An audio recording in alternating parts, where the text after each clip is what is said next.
standing in for Dr. Bob. It's Sunday, September 26, 2010. Master Pattern Report. We have a very special guest for you tonight. We have here with us Mr. Joe DioGuardi, CPA. He is the Republican and Conservative Party candidate for United States Senate representing New York State. He's going up against Kirsten Gillibrand in about 4 weeks. We're 4 weeks out about from the big day in November. So for those of you that are not familiar with Joe on a first name basis, Joe is a friend of ours. We are strong supporters of Joe, Dr. Bob and I. He is an excellent independent thinker. He is the type of person that we want in the U.S. Senate representing New York.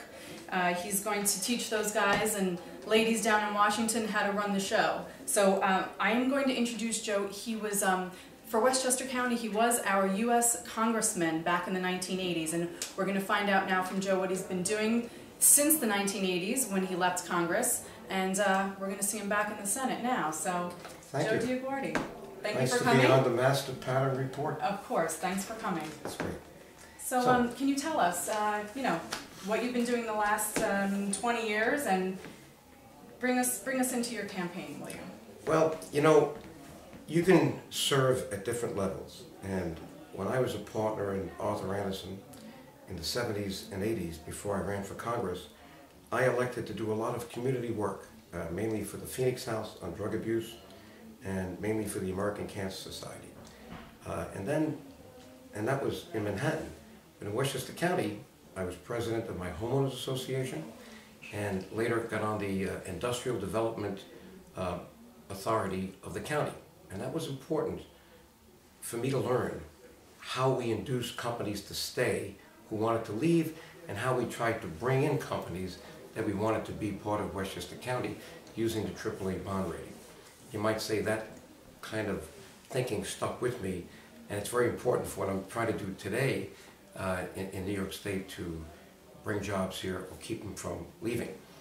But basically, what I did after 22 years, Bobby, in the accounting profession, I decided that the work that I did as a volunteer and as an activist, whether it was in my neighborhood or whether it was in Manhattan, it showed me that I was connecting with people. And they would kind of kid around with me and say, well, maybe you should run for mayor of New Rochelle, or what about running for the council or the legislature in Westchester County?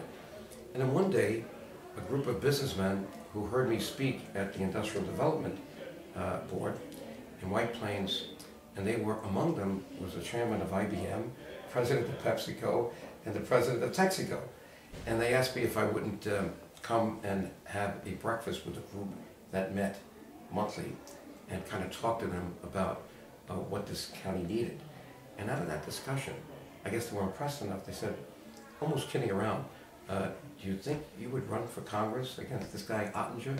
We don't really think he represents us, and you know, what we think about free enterprise. And Richard Ottinger, a really nice guy, an attorney, I believe. I know he taught law afterwards at Pace. Yes. Gentleman, but a billionaire, you know, Georgia Pacific. This district, the lower part where you live, Bronxville, was very Democrat-oriented. I think it had 4 Democrats to Republicans. So it wasn't an easy decision to make, and it took a couple of years. But I never realized the dimension of that decision relative to whether or not I could win. I was kind of naive at that time, thinking, hey, somebody wants me to run. Nobody wants to run against this congressman. Right. Who knows, this could be a good shot. Little did I know I was the sacrificial lamb of the Republican Party at that time. But they didn't know how hard I work and how intense I am when I know what the goal was. Right. It was a very difficult race, but on election day, that was the only poll that counted. Right. I squeaked in a win there. We counted 7 times. And then I was told I was the accidental congressman, that I'd last 1 term in this district. Well, I lasted 2 terms. Right. But that was enough to tell me what was going on there. Yes. And it was enough to tell people, my constituents, that even though I was severely outnumbered in the House, because the House and the Senate were controlled by Democrats, while the president was Ronald Reagan, I was able to do that. I was able to convince like-minded Democrats, intelligent people that were not so partisan, that they could sit down with me and deal with issues like the Chief Financial Officer Act, which I felt was needed. Why? I didn't see any professional accountants in Congress. I saw government accountants, controllers, DOD auditors, but no one trained with the professional aspects of a CPA or a financial manager. In fact, you were the first practicing certified public accountant ever elected. So, okay, not to get into my whole congressional agenda, I know your show is limited, I served 2 terms. Now, I could have easily, after that, said, well, you know what, I'll take a government job and become a paid lobbyist. No, because I felt I might run again after redistricting. But little did I know that the district would get worse, not better, when they put it into Queens in 1992. And that was pretty much done by Governor Cuomo to protect Nita Lowey, because that's where they both came out of, Hollis Hills and Forest Hills. But that's what happens in politics.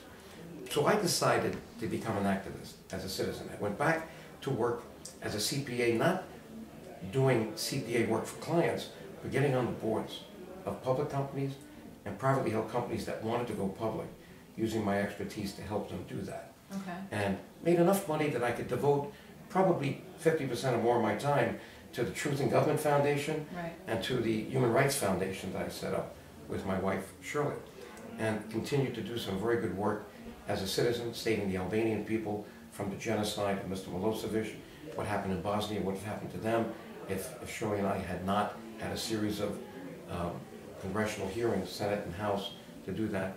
Then I wrote the book in 1992, Unaccountable Congress. Excellent. It doesn't add up, where I put a congressman or a congressman's voting card on the cover and said, expiration date, never, a credit line unlimited, built to future generations. Well, the new version of that book is coming out next week.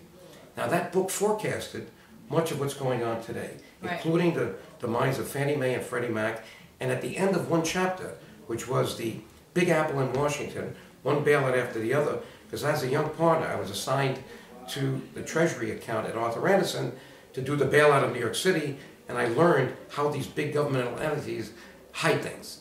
And I, in this book, said, if America keeps spending money we don't have, borrowing from countries we don't trust, that don't share our values, in those days it was Japan, now it's China, we're going to put the American dream in jeopardy.